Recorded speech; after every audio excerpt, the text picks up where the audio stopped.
Waalaikumsalam, Pak. Oh, sudah siap? Ya, Pak, sudah. Tampakkan wajahnya, tidak mau saya kalau tidak tampak wajah. Semua tampakkan wajah. Saya tunggu 1 menit. Kalau nggak tampakkan wajah, nggak mau saya. Enak sambil tiduran, sambil makan. Kuliah.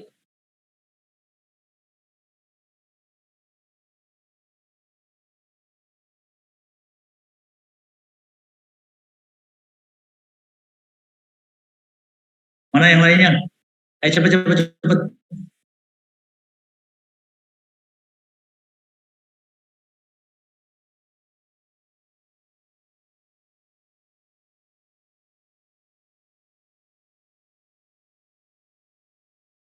Ini untuk anunya.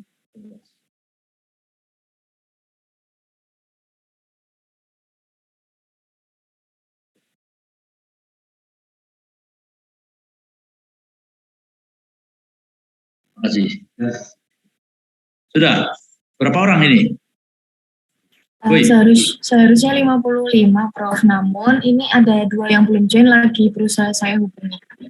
Kalau yang nggak masuk, nanti di WA saya. Siapa yang nggak masuk itu? Oke. Siap, Prof. Ini lagi berusaha join, Prof. Oke. Untuk pagi hari ini, karena PPT-nya agak banyak, jadi ada beberapa yang saya lompati dan beberapa yang Anda baca sendiri. Itu sopo itu, Melbu itu. Jason mana? Jason Nicholas. Tendean nih. Tak masuk. Pokoknya kalau saya kuliah, semua harus masuk. Mana pakai wajah.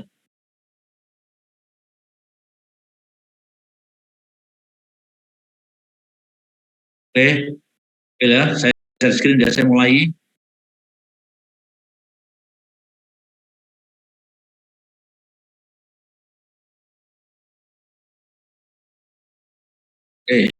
Assalamualaikum warahmatullahi wabarakatuh. Salam sejahtera bagi kita semua. Untuk pagi hari ini, karies preventif with fluoride. Jadi perlu ketahui bahwa fluoride itu unsur utama, ya, merupakan trace elemen yang ada di alam ini. Fungsinya sangat utama itu, ya. Bisa dalam bentuk bebas, ya, dalam bentuk terikat dan lain sebagainya. Tapi dalam bentuk bebas nggak akan ada fungsinya. Udara pun ada itu, ya. Oke.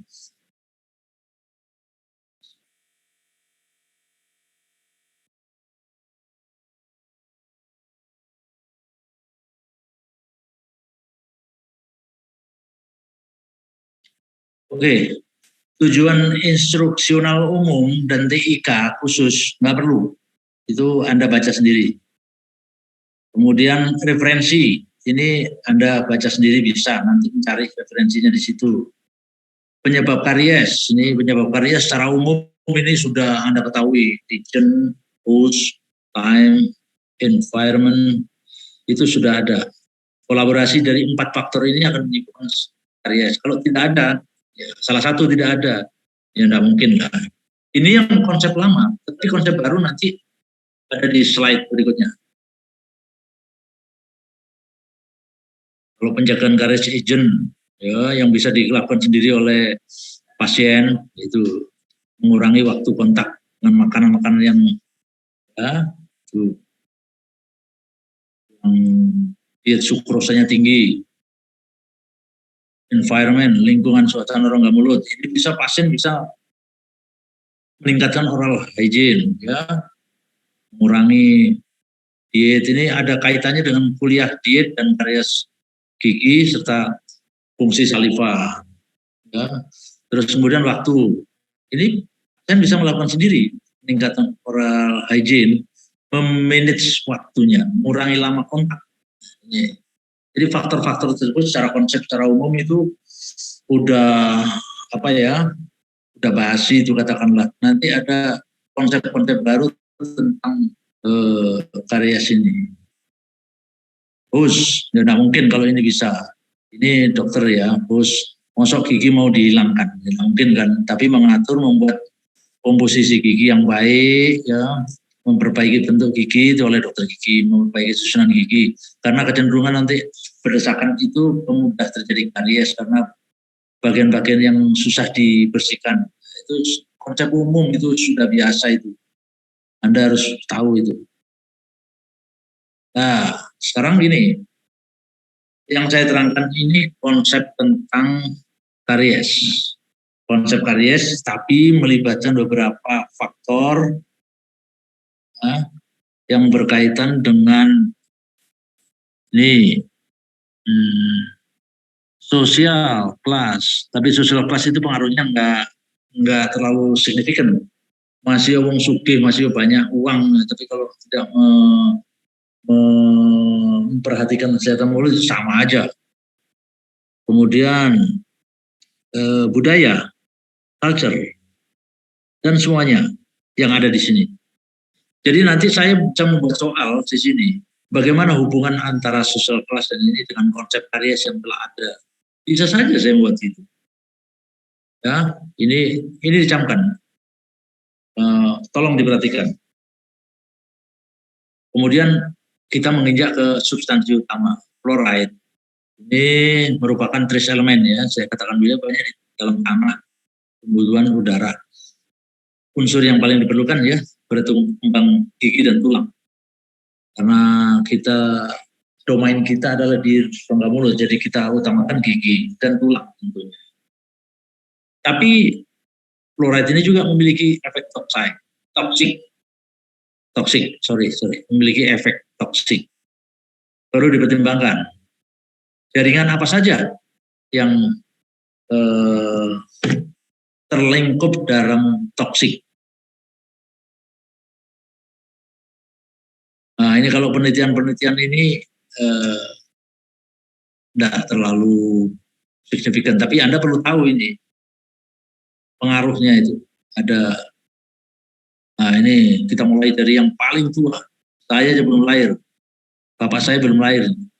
Black and McKay 1916, fluoride menurunkan resiko karies, itu zamannya dulu, jargonnya begitu.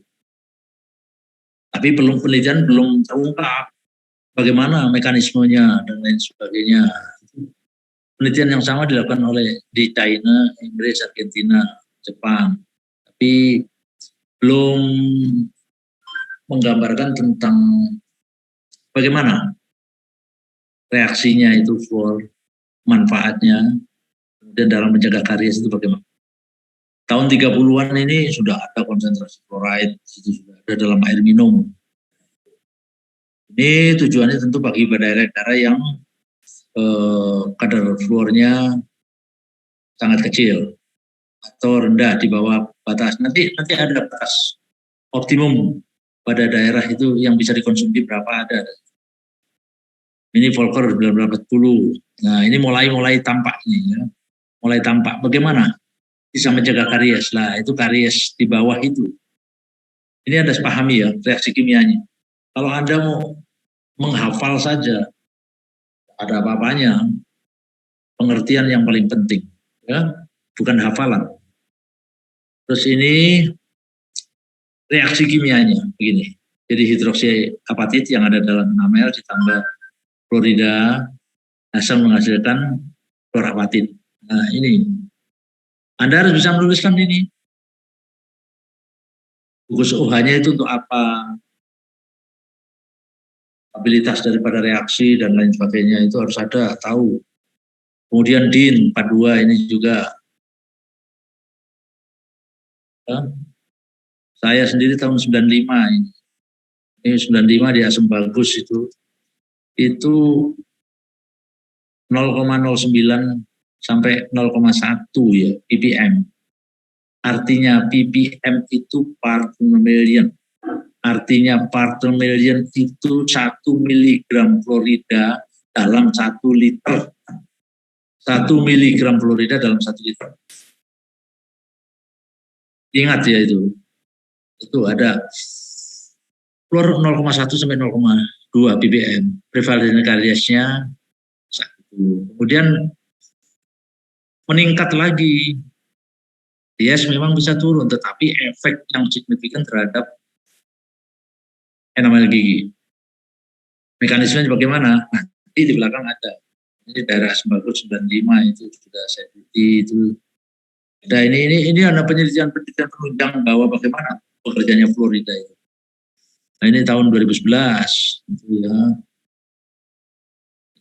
Memang kariesnya dengan ppm tinggi ya 1,97 sampai 3. Kariesnya rendah, apa tapi yang terjadi? Ya, ini terjadi motret enamel. Gambar yang ada di situ itu bukan karies, itu motret enamel, ya, itu yang disebut dengan fluorosis gigi. Ya, 90% daerah itu anaknya mengalami ini semua karena paparan fluorida yang ppm. Berapa sih sebetulnya dosis optimum itu? Itu adalah 1,5 ppm, itu maksimal sudah 1,5 ppm. Ya. Dari hasil tersebut membuktikan bahwa keterkaitan dan hubungan antara fluorida dan karies gigi. Tapi perlu dipertimbangkan dan dikaji aspek akibat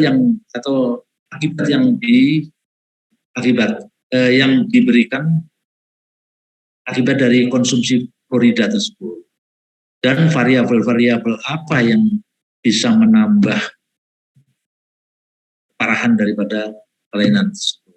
Ya, salah satu fungsi memang bagus untuk prevensi karies, tetapi efek yang lain bila kadarnya terlalu tinggi itu mengarah pada jaringan yang ada. Itu hanya yang tertampak di rongga mulut. Padahal itu kalau itu kita telusuri, ada penelitian termasuk penelitian saya itu tinggal brush bordernya itu. Ini pada tikus ya, bukan pada manusia. Ketikanya nggak bagus kalau penelitian pada manusia. Pada tikus itu dosis melebihi optimum sesuai dengan berat badan itu merusak ginjal. 25% brush border itu hilang, rusak. Jadi faal ginjal ini belum yang lain. Termasuk kalau terlalu tinggi seperti di daerah Cina, dari mana itu bisa hip fracture, jadi tulang panggulnya bisa patah. Itu kalau 20 ppm ya, konsumsi tiap hari. Oke. Mekanisme fluor ini yang penting ya. Ini saya tekankan. Anda harus bisa menjelaskan bagaimana sih mekanisme terhadap kristal hidroksiapatit yang ada di enamel. Ini menurunkan solubilitasnya. Fluor mengisi celah-celah hidroksiapatit sehingga lebih stabil. Menurunkan demineralisasi.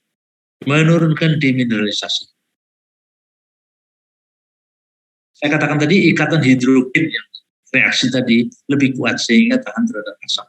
Ikatan hidrogen, fungsi hidrogennya tadi. Kemudian meningkatkan remineralisasi. Jangan dibolak-balik ya. Nah, ini. Kalau tadi terhadap kristal hidroksiapatit, sekarang terhadap bakteri, ini akan menghambat atau inhibisi enzim enolase dan fosfatase serta asetil cholinesterase dari streptokokus. Jadi sehingga berakibat menurunnya produksi asam dan transfer glukosa ke sel. Dengan adanya transfer glukosa ke sel, kemungkinan terjadi kelainan pada metabolisme sel tersebut. Ya, lama-lama terjadi proses kematian, menekan jumlah bakteri kariogenik terutama stannous fluoride ya. Oleh karena ion stannous fluoride mengoksidasi tiol yang dibutuhkan untuk metabolisme bakteri. Nah, ini terhadap bakteri ya, terhadap bakteri. Kalau tadi terhadap hidroksiapatitnya ya, ini coba hidroksiapatitnya. Kemudian terhadap permukaan enamel, fluoride mencegah perlekatan protein asam ke hidroksiapatit, mencegah akumulasi plak. Itu pastilah itu. Pada gambar itu sudah tahu, Anda sudah paham itu. Bekerja pada pihak apa? Bekerjanya yang efektif pada 7,1, 7,3 range-nya di situ. Kalau di bawah itu mudah terjadi. Makanya diharapkan memanage pH dalam mulut ini dalam kondisi mendekati normal, ya, termasuk mengatur jenis diet, macam-macamnya, ya. Macam pemberian fluors sebagai bahan penjaga karies. Banyak yang diberikan. Pada beberapa tahun yang lalu itu booming, ya. Itu tahun 75 sampai 80 itu pemberian Florida melalui tablet, sebagai asupan tablet. Karena kurangnya penelitian tentang efek yang ditimbulkan oleh Florida, sehingga pada waktu itu jadi beberapa pabrikan itu juga memberikan satu apa ya,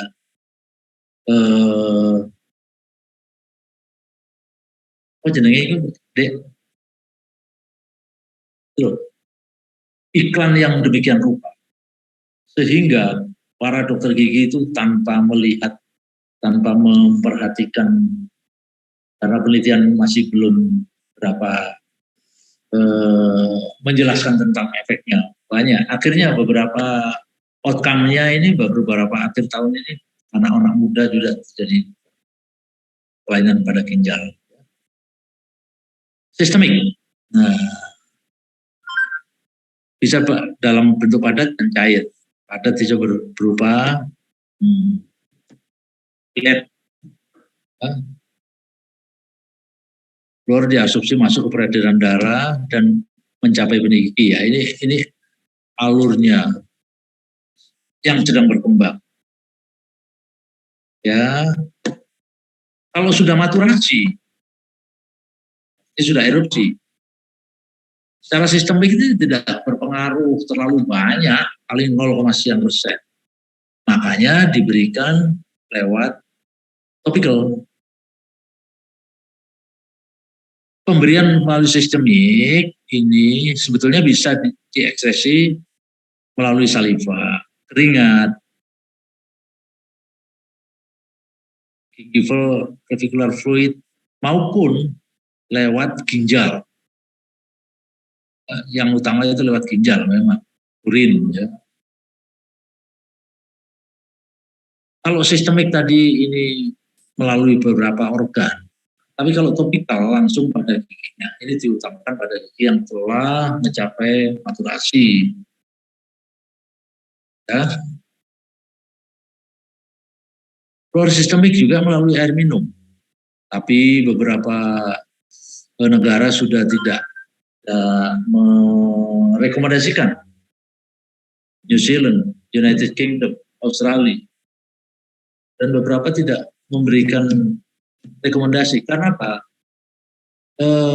Asupan makanan dan pengaruh global ini, kadar fluor itu bisa berubah di beberapa daerah. Ya, saya minum dulu.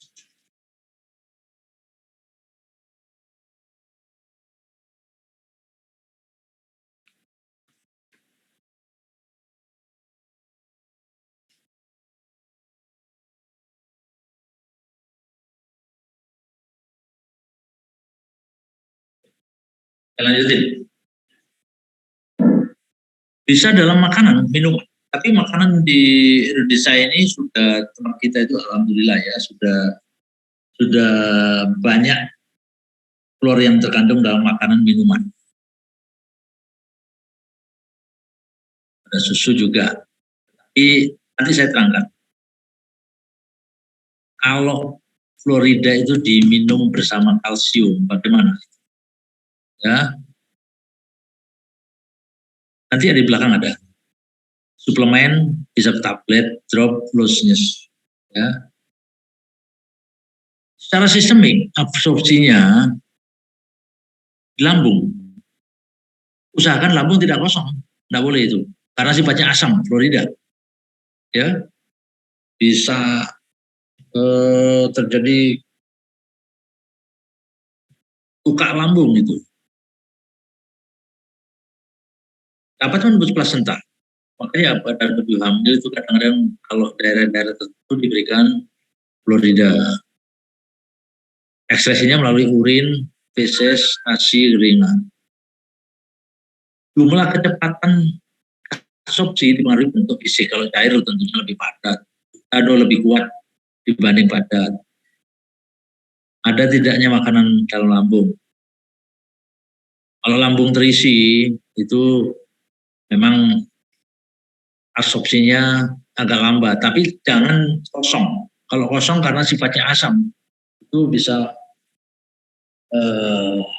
peningkatan produk asam lambung. Ya.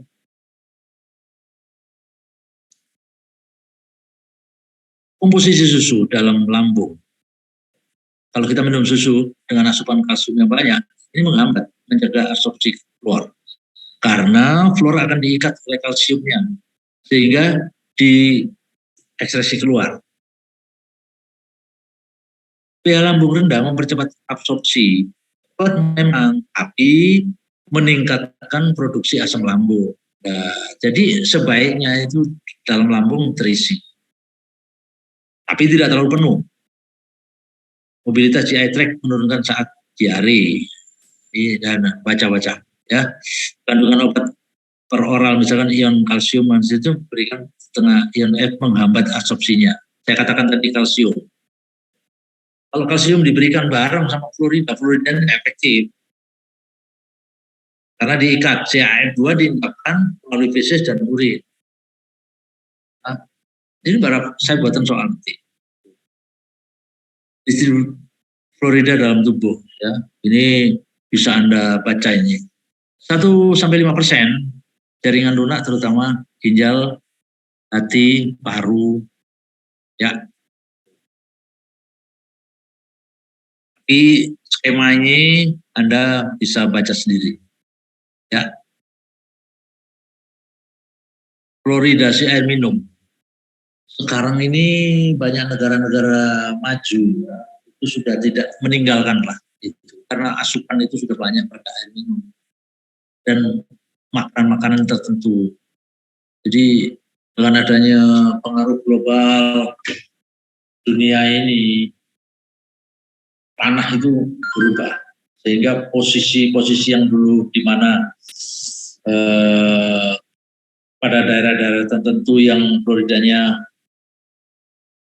berkurang, sekarang terjadi proses peningkatan. Nah, ini adanya pemanasan global dan lain sebagainya itu pengaruh terhadap trace elemen yang ada. Banyak digunakan oleh negara maju, kadar fluornya dalam sumber air minumnya rendah. Paling banyak ya itu 1,5 ppm part per million, 1,5 miligram dalam 1 liter. Ya, itu artinya ppm. Penggunaan fluorida dalam air minum mempertimbangkan kadar fluorida air daerah tersebut. Nah, ini saya katakan itu sering katakan. Di Indonesia kadar fluor sebesar 0,375 ppm telah sudah memberikan dampak mild fluorosis. Ada ini di daerah pantai. Padahal kadar fluornya di air minumnya cuma 0,375. Tapi asupan lain seperti ikan laut daerah pantai ya, nelayan itu, para nelayan. Dulu saya penelitian di daerah Rondong, Lamongan itu asupan lain yang kadar fluornya tinggi, ditambah lagi fluor yang tinggi, fluor yang normal, meskipun normal atau di atas normal, di bawah normal, itu bisa menjadi. Makanya pemberian pada fluoridasi air minum harus memperhatikan asupan atau jenis makanan yang dimakan oleh pada daerah tersebut, bagaimana kandungannya. Itu harus memahami itu. WHO sudah tidak merekomendasikan lagi sejak tahun 2009. Makanan, minuman, fluor pada makanan dan minuman. Ini belum ya, berkaitan dengan gigi ya. Cara pemberian fluornya. Ini hanya teoritis bagaimana sumber-sumber yang ada Florida itu, bagaimana harusnya sebaiknya memanage air minum itu. Nah ini pengaruhnya pada gigi dan tulang. Pertimbangkan sumber air minum sehari-hari ya. Itu. Bayi yang mengkonsumsi ASI saja, intake-nya cukup karena F-nya tidak rendah di ASI. Air kemasan, sebetulnya air kemasan yang kita minum, ini penelitian oleh guru saya ini dari UI, itu 0,002 sampai 0,28. Itu bervariasi. Yang Anda minum itu ini kadarnya. Sudah cukup itu, ditambah makanan lain. Ya. Nah ini diagramnya, berapa makanan tertentu yang mengandung Florida, suplemen, tablet fluor. Ini hati-hati penggunaan. Kalau zaman dulu orang menggunakan dokter gigi banyak menggunakan tablet. Ada karies sedikit, padahal itu bukan karies itu bukan karena kekurangan fluorida, tapi karies karena disebabkan faktor lain, yaitu terutama karena aspek kebersihan dan lain sebagainya. Dokter gigi dulu tahun 75 sampai 80 itu memberikan suplemen itu banyak fluor. Efeknya anak itu yang diberikan itu pada fase tertentu terjadi kerusakan organ, terutama ginjalnya. Ya. Ini hanya saya berikan satu contoh-contoh kecil saja. Nah ini aturan konsumsi suplemen. Kalau memang kadar airnya di bawah normal 0, sampai 0 sampai 2 tahun, ini 0,25 mg per hari, suruh 4 tablet dan lain sebagainya terus. Itu kalau diperlukan tablet karena apa? Daerah tersebut memang kondisi airnya tidak bagus kadar fluornya. Contoh ini Pinafluor, ini sudah dipakai lagi 1 miligram loh, gede loh. Nah, secara topikal sekarang. Ini perhatikan, ini berkaitan nanti Anda di klinik. Ya, Anda di klinik. Secara topikal, fluoride bisa diberikan untuk berkontak dengan permukaan gigi itu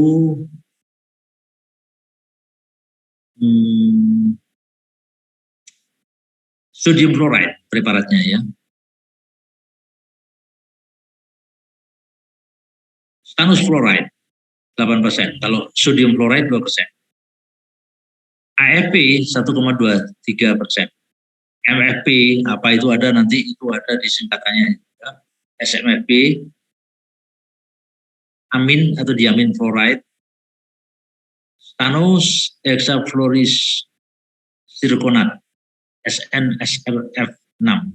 Ini bisa dalam bentuk larutan, bisa dalam pasta gigi, bisa dalam bentuk varnish, gel, toothmousse, obat kumur. Tapi saya sarankan bahwa obat kumur itu pada anak-anak tertentu di bawah 3 tahun tidak menggunakan obat kumur karena belum bisa mengkoordinasi bagaimana kumur yang baik, otot-ototnya belum bisa, sehingga ini tidak diberikan bentuk obat kumur. Pasti ketelan lah itu. Sederhana kalau saya buatkan soal. Sebaiknya pada anak usia tertentu 2-3 tahun untuk mengurangi risiko karies dapat menggunakan obat kumur. Nah, sebab obat kumur itu dapat memberi secara efektif untuk melapisi permukaan. Pernyataan salah. Kalau melapisi permukaan untuk efektivitasnya benar. Pernyataan salah, sebabnya benar, jawabnya D. Itu aja loh. Gampang loh sebetulnya. Tapi Anda harus melakukan satu kajian dan pemikiran bagaimana ini. Harus tahu dong ya. Oke. Indikasinya pemberian secara topikal, semua anak terutama tahapan gigi mixed dentition, gigi baru erupsi sampai dengan maturasi. Anak berkebutuhan khusus ya, karena anak berkebutuhan khusus itu diperlukan penanganan lebih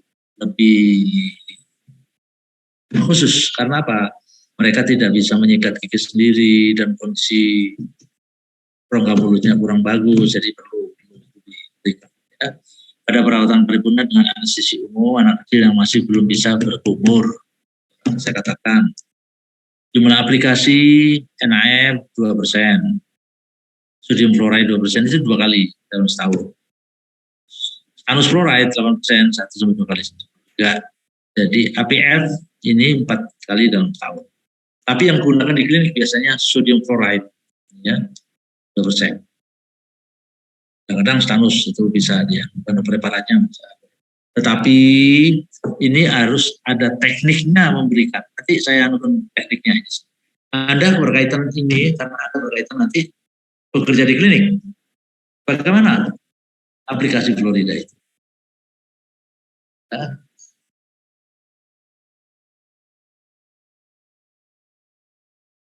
Teknik Knudsen, ya.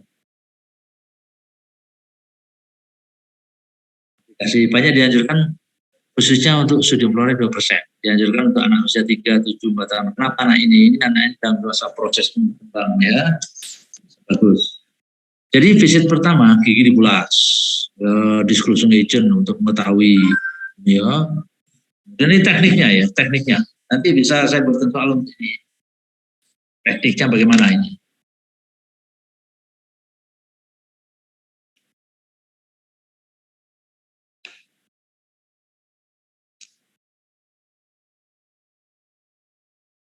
Gigi dibulas setelah di disclosing agent, dibulas, dibersihkan dengan bumais, brush, rubber cup, dental floss pada daerah interdental.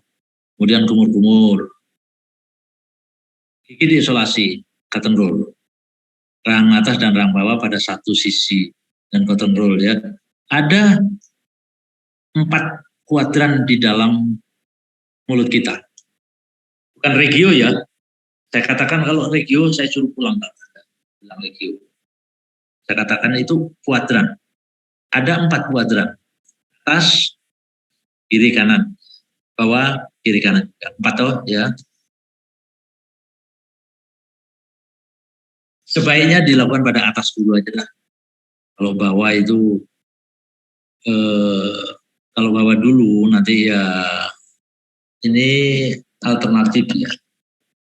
Kalau bawah dulu nanti ada pengaruh saliva, lidah dan lain sebagainya. Meskipun itu dengan saliva ejector, sebaiknya atas dulu, baru yang terakhir. Ya. Setelah diisolasi, gunakan saliva ejector tetap untuk ini.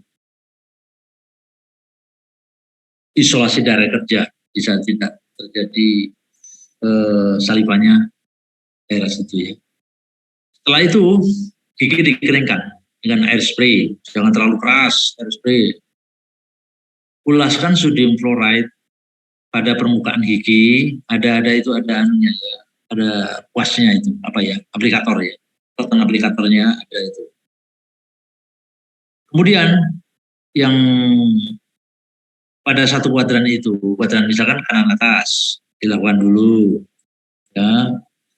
Dibiarkan mengering selama 3, 4 sampai 3, 4 atau 5 menit. Itu diulaskan. Bagaimana dengan interdental? Menggunakan dental floss, ditaruh dental floss terus dimasukkan ke interdental. Kalau ada karies itu ditutup sementara. Kalau sudah di aplikasi, bongkar tempatan sementara. Mungkin itu terjadi mikrose atau apa, nanti membuat sakit. Gitu. Ya, jadi bongkar tempatan sementara. Instruksi pada penderita 30 menit, tidak boleh makan dan minum. Ulangi prosedur yang sama, berselang 1 minggu. Bayangkan, Anda sudah membayangkan ini. Ini namanya teknik Knudsen. Ini teknik ring. Ya.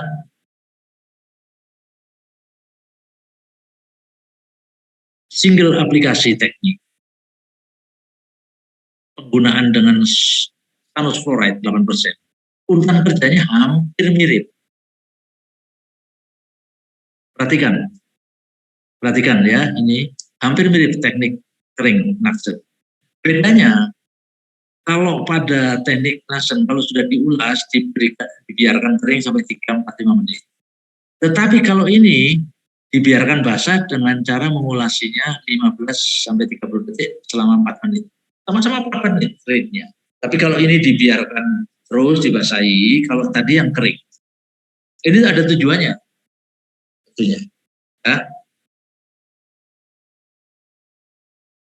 Kalau saya buat soal, single aplikasi teknik menggunakan stannous fluoride 8%. Apa yang harus diperhatikan? Bagaimana teknik? Apa bedanya dengan teknik Knudsen? Nah, ini harus pahami Anda. Satu teknik kering, satu teknik basah. Ya.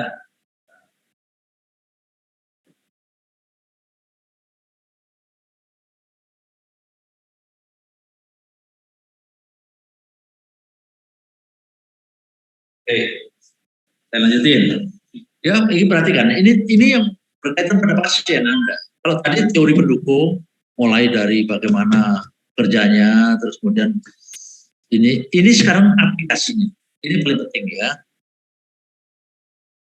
Fluoride varnish ini bisa diberikan banyak ini, tapi jangan dianjurkan pada pasiennya sendiri, karena pasiennya sendiri kalau tiap hari dipakai ya wassalam.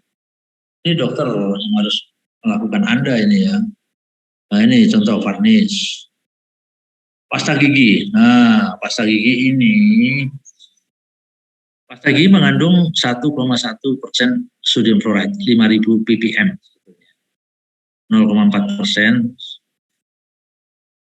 stannous fluoride, amin fluoride ya, ini komposisi khusus untuk anak-anak ya, pemberian ya anak tertentu ya, ini belum saya terangkan ya, khusus untuk anak-anak tanda petik. Ini diberikan sebiji jagung ya, ear size. Jadi orang tua, ibu-ibu itu biasanya biar giginya anak bagus, satu sikat gigi Bristolnya itu kan panjang ya, ujungnya itu diberikan semua. Nah, itu udah bagus itu. Kenapa ada bagusnya?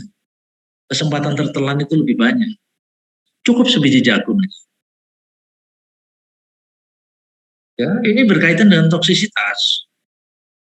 Ya, toksisitas. Ya, maksimum kandungan fluorida dalam pasta gigi dewasa itu sebetulnya 1400 sampai 1500 ppm. Sedangkan pasta gigi anak itu 250 sampai 400 ppm. Itu untuk anak-anak.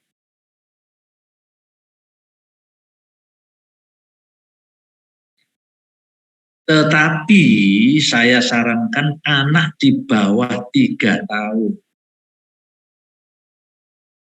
Ya, 2,5 tahun ke bawah ya. Usahakan penggunaan pasta gigi yang tidak mengandung fluorida. Anda pasti bertanya, kenapa? Ya, karena anak sebegitu itu, apalagi pemberiannya itu Bristolnya itu dipasih semua. Kesempatan untuk menelan itu lebih banyak, apalagi pasta gigi zaman sekarang ini. Banyak di-combine dengan perasa. Ya, tahu perasa? Pasta gigi dengan ini bahan perasa itu stroberi. Pasta gigi dengan citrus, jeruk atau apapun itu ya rasa. Anak ya enak nanti. Akan ketelan, pasti ditelan. Itu anak-anak 2,5 tahun ke bawah. Makanya diucapkan tidak menggunakan Florida, dan pemberiannya hanya sebatas pea size atau biji jagungnya itu. Tentunya saya membuat soal nanti ya, berkaitan dengan semua aplikasi maupun yang diakibatkan oleh Florida sendiri. Obat kumur, nah ini saya katakan kalau anak-anak 6 tahun, 7 tahun ke atas nggak masalah. Ini bagus sebetulnya, waktu kontaknya lebih pendek, kandungan klornya rendah, bisa dipakai pemakaian dalam jangka lama, tapi tidak terlalu bagus juga kalau setiap hari berapa kali, karena mematikan, mengganggu flora normal dalam mulut. Gitu. Ya. Obat kumur, saya buatkan contoh ringan. Penggunaan obat kumur sangat bermanfaat bagi anak, terutama untuk ini. Tetapi perlu diperhatikan tentang gangguan pada flora normal. Ya, indikasinya untuk anak yang sudah berumur, yang sudah bisa berumur 7 tahun ke atas, 6 tahun ke atas. Tapi mengganggu flora normal.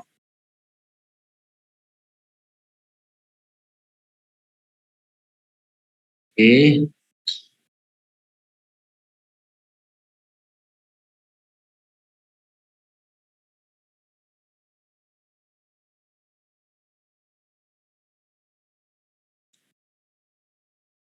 Ini obat kumurnya ini bisa dipakai berapa lama ya, macam obat kumurnya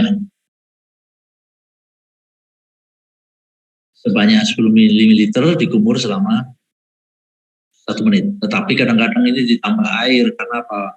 Pedes mie-nya itu, ya. Ini komposisi obat kumurnya. Gel atau foam. Nah ini banyak di pasaran ini, di Dental Depot juga ada ini. Isinya AFP, ya, amin fluoride. Ini sudah ada cetakannya. Jadi diberikan. Ini hanya dokter yang bisa memberi ini, bukan pasiennya. Pasiennya usahakan tidak memakai ini. Sendiri maksudnya. Anda yang harus memberikan. Waktu kontak cukup lama, kandungan fluor tinggi, tidak perlu diulang dalam waktu dekat. Penggunaan di bawah pengawasan dokter gigi, bukan pada pasien, diserahkan pada pasien. Ini penggunaannya salah nanti berakibat motret enamel. Ya. Tutmus ini rasa macam-macam ini, strawberry, rasa apa macam-macam ya ada di sini. Jadi beli di pasaran juga ada. Ini diutamakan untuk yang white spot ya, white spot lacy. Tapi struktur giginya masih bagus, tapi ada white spot ini bisa nih. Ya.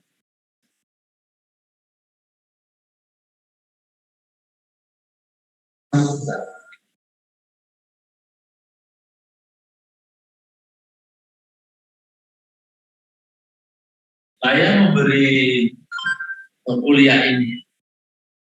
Ini kuliah saya dari awal. Saya konsisten. Dari S1, S2, S3 sampai guru besar ini saya memperhatikan Florida. Sehingga saya adalah salah satu dikatakan ahli Florida. Ada 4 orang di Indonesia ini. Satu dari UI saya, dari Sumatera Utara, dan satu dari Makassar. Ya, jadi saya merekomendasikan ini atas dasar penelitian. Jadi tidak seenaknya. Makanya saya salah satu ahlinya ini harus memberikan masukan pada Anda. Jadi Anda nanti tidak seenaknya menggunakan ini, dan tentunya tahu bagaimana cara penggunaannya, efek yang ditimbulkan apa, ya. Nah ini contohnya, ya, Florida. Toksisitas. Nah ini mengenai toksisitas. saudara-saudara sekalian ya. Dosis aman sebetulnya. Dosisitas itu bisa saja akut dan kronis. Akut itu bisa mengalami kematian juga. Kalau yang di asup itu melebihi batas ambang. Aman sebetulnya 8-16 mg per kilo berat badan. Lebih dari ini toksik. Gunakanlah 10 lah, 10-11 itu. Dosis letal 32-64. Di atas 30 dosis letal.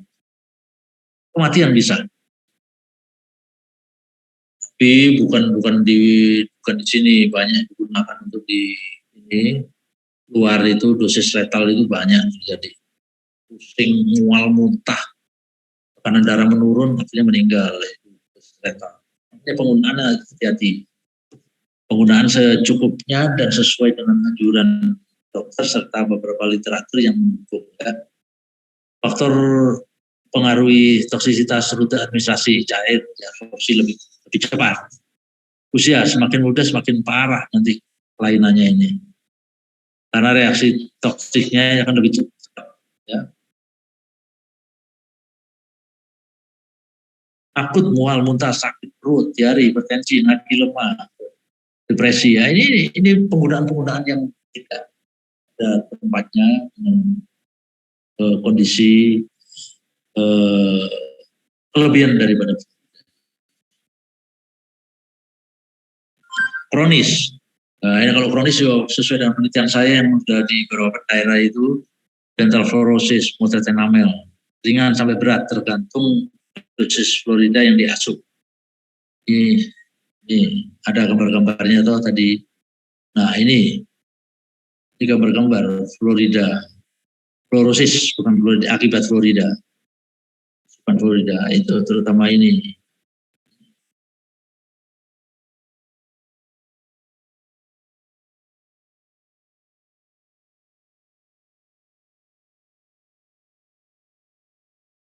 Mekanismenya bagaimana sih kok bisa terjadi satu proses keracunan? Ini berkaitan erat sampai terjadi fluorosis gigi ya. Ini berkaitan erat dengan kematian sel amiloblas akibat paparan fluorida. Sel amiloblas adalah sel yang menyusun enamel. Tapi kalau sudah matur, sudah selesai proses kalsifikasi, amiloblasnya itu tidak ada, sudah hilang. Ya, tapi pada saat tumbuh kembang, nah ini kalau terpapar fluor, amiloblasnya mati, sehingga prosesnya akan terjadi fluorosis gigi. Ya. Fluorida menghambat degradasi protein, sehingga enamel akan terisi oleh protein, mempengaruhi densitas. Ini penelitian saya, S3 saya 2012, saya 10 tahun yang lalu ini saya meneliti tentang fluorida. Tapi sudah saya publikasi 2017, 2018 itu semuanya sampai terakhir ya efeknya. Bagaimana cara menanganinya saya sudah ini saya masukkan ke majalah ini internasional Scopus. Ini kalau hip fracture ini yang teman ini kalau asupannya sudah ini banyak terjadi di Cina dan di India. Ini cara mencegahnya. Supervisi ketika gigi orang tua, jumlah pasta gigi yang digunakan, menggunakan produk dengan kadar fluor yang rendah, mengajar anak berumur tidak menelan pada ya dan pasta gigi ya itu cara-cara yang paling dan efisien. Ini fluoride emergency. Ini bagaimana treatmentnya? Ini ada sudah di sini. Ya, oke. Waktu saya kurang 10 menit. Saya percepat. Kemarin saya pas kalau di kelompok lain. Ini kurang 10 menit. Bagaimana? Ada pertanyaan? Woi.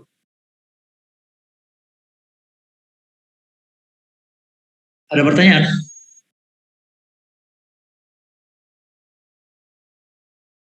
Safira, gimana? Kalau dari saya tidak ada pertanyaan, Prof. Tidak ada pertanyaan atau tidak mengerti atau belum mengerti? Sudah saya utarakan gampang loh itu. Sudah saya berdiri di sini ini mempermudah Anda untuk bacalah lagi, ya bacalah lagi, coba baca. Kalau sudah dibaca, oke. Anda nanti di luar itu bisa tanya saya. Absennya gimana, Safira? Ya, Prof, sudah aman, Prof. Oh, sudah aman ya absen ya semua ya. Ya. Terus absen pada fakultas sudah aman ini ya. Dengan ini aja kan sudah. Sudah difoto Ya, tadi. Sudah difoto. Untuk fotonya foto sendiri-sendiri, Prof. Lalu dikumpulkan ke Jiva masing-masing. Oh gitu ya. Ya, oke ya. Oke, saya akhiri. Cukup sekian dulu. Kalau toh ada